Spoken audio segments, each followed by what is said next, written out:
a nossa playlist no canal Saúde e Espiritualidade Holística, algumas conexões cósmicas que podem abrir sua mente para novas possibilidades. Eu acompanho e recomendo de coração. Hoje vamos falar sobre um tema que intriga muita gente, os exilados de Capela. Já ouviu falar dessa teoria? Claro! É uma história fascinante sobre a origem de parte da humanidade, não é? Dizem que seres vindos de Capela teriam influenciado a Terra. Exatamente. Segundo essa narrativa, Capela seria um sistema estelar distante, e seus habitantes teriam passado por uma espécie de exílio espiritual para cá. O curioso é que a história mistura astronomia, espiritualidade e antropologia. Você acha que tem algum fundo de verdade ou é pura ficção?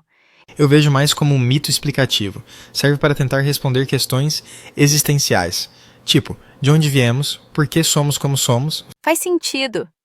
E é interessante que esse mito aparece em várias tradições, cada uma com um nome diferente para os exilados. Isso mesmo. No caso de Capela, a ideia é que esses seres vieram para cá porque não estavam mais aptos a viver em sua sociedade evoluída, certo? Sim, é como se fossem alunos transferidos de escola por mau comportamento. E aqui teriam contribuído para o desenvolvimento das civilizações antigas. Eu acho engraçado como a teoria tenta justificar diferenças culturais e tecnológicas entre povos antigos, como se viessem de fora. Pois é. E a explicação para as pirâmides, as civilizações avançadas, tudo acaba caindo nessa ideia de influência extraterrestre. Mas você acredita que isso diminui o mérito das culturas que realmente existiram e construíram tudo isso por si mesmas? De certa forma, sim. É como dizer que os egípcios precisaram de ajuda externa para erguer as pirâmides, quando sabemos do esforço humano por trás. E além disso, a teoria dos exilados de Capela é muito ligada ao espiritismo brasileiro, não acha? Com certeza. Ela foi popularizada por livros espíritas, especialmente A Caminho da Luz, de Emmanuel, psicografado por Chico Xavier. E não é curioso como essas ideias ganham força no imaginário coletivo? Parece que as pessoas têm necessidade de respostas transcendentes. Talvez seja uma maneira de lidar com nossas próprias limitações e buscar um sentido maior para a nossa existência.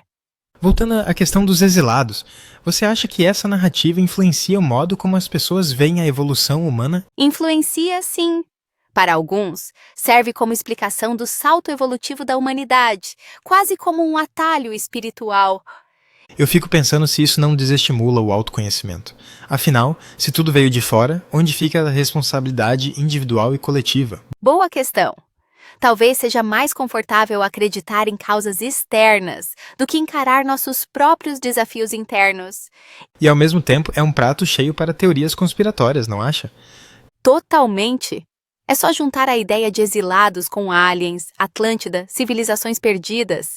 E a imaginação vai longe. Aliás, você já ouviu alguma história curiosa envolvendo esses exilados? Alguma lenda urbana, por exemplo? Já sim! Uma vez ouvi que algumas marcas genéticas diferentes em povos antigos seriam sinais da presença desses exilados. Olha só, e estudos científicos, claro, nunca comprovaram nada disso, né? Não mesmo.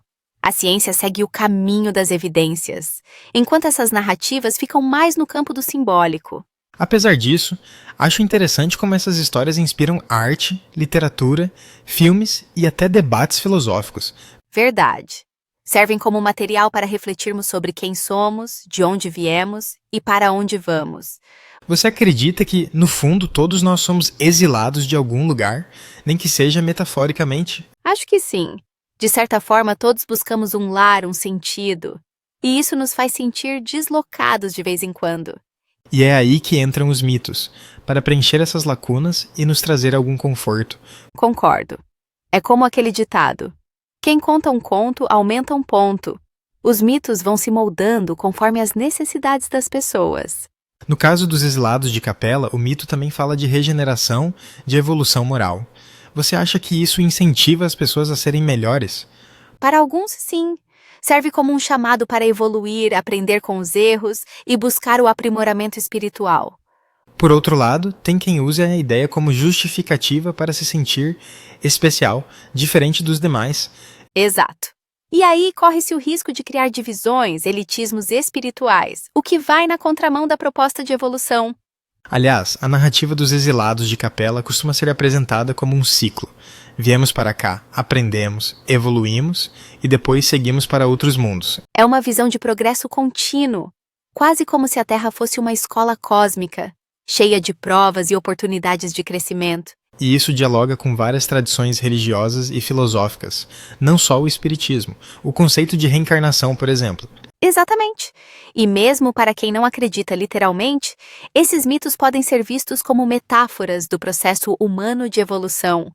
Você acha que a popularidade desse mito diz algo sobre o momento atual da sociedade? Talvez sim.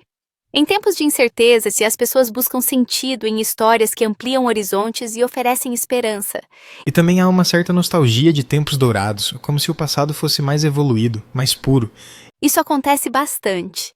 Olhar para trás com saudade, ou imaginar que viemos de um mundo melhor, pode ser uma forma de lidar com frustrações atuais. Apesar disso, acho importante não perdermos de vista a nossa responsabilidade aqui e agora, no presente. Concordo. O mito pode inspirar, mas a ação é nossa. Somos nós que construímos o futuro, exilados ou não. E se pensarmos bem, todos nós já vivemos algum tipo de exílio, em algum momento da vida, não é? Sem dúvida. Mudar de cidade, de emprego, terminar um relacionamento, tudo isso são pequenos exílios que nos fazem crescer. Engraçado como a experiência do exílio, seja literal ou simbólica, está presente em tantas histórias humanas. E talvez seja isso que faz a narrativa dos exilados de Capela ressoar com tanta gente, mesmo sem provas concretas. No fundo, o importante é o que aprendemos com essas histórias e como elas nos ajudam a repensar nosso próprio caminho. Exato. O mito só tem valor se nos impulsiona para frente, para sermos melhores, mais conscientes e compassivos. Você acha que, daqui a 100 anos, as pessoas ainda vão falar dos exilados de Capela, ou será uma ideia esquecida? Difícil dizer. Os mitos têm vida própria. Uns desaparecem, outros se transformam. Talvez surja uma nova versão para explicar o inexplicável. Ou quem sabe, com o avanço da ciência, novas descobertas substituam essas narrativas por outras, ainda mais fantásticas. Ou talvez a busca por sentido seja eterna. E sempre vamos criar novas histórias para dar conta do mistério da existência. E pensando nisso, que lição você acha que podemos tirar da história dos exilados de Capela? Acho que a maior lição é a da responsabilidade pessoal. Não importa de onde viemos, o importante é o que fazemos aqui. Isso vale para todos nós, independente de raça, religião, planeta de origem ou qualquer outra coisa. No fim, estamos todos juntos nessa jornada, aprendendo, errando, acertando, evoluindo. Que tal deixarmos uma pergunta para nossos ouvintes refletirem? Boa ideia! Será que precisamos realmente de mitos de origem para nos sentirmos parte do universo? Ou já somos pertencentes por natureza? Ótima questão. Fica aí para pensarmos até o próximo episódio. Até mais! Até a próxima!